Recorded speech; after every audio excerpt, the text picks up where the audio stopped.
后来继续来看新版的财政收支违分法，引发着中央甲地方的争论。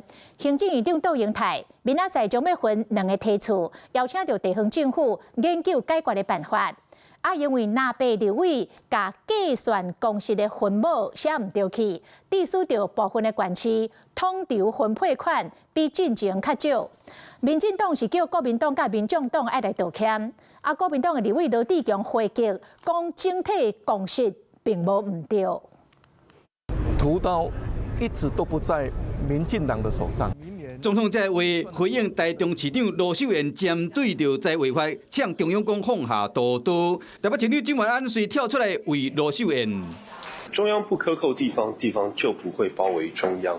行政院长杜英泰拍算伫明仔载分2提出，邀请县市首长会商。以生活款来分，再去包括北北基桃园、高雄屏东、新竹县市金马、平湖，下晡是苗栗台中、中华南投云林、嘉义县市台南甲宜兰花莲台东。除了少数的首长出国派副手出席，6都的市长拢会带财政主计相关的幕僚参加。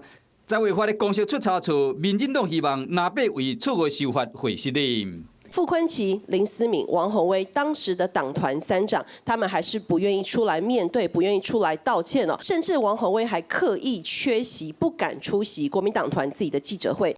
被点名的国民党立委王宏未发出澄清卡，表示行政院针对违法的福利，是因为中央爱加付地方的钱，不是公式的问题。因为政治工作者抛出行政院当时的公文，公式内容确实有矛盾，产生阻碍。回应王宏伟。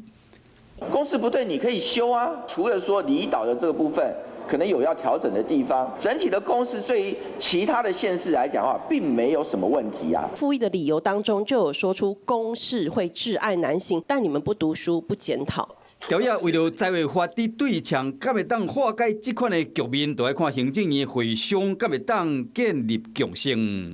Hello， 我是易景，想要抢先掌握最及时的新闻资讯吗？赶快订阅、按赞、开启小铃铛，锁定华视新闻的 YouTube 频道。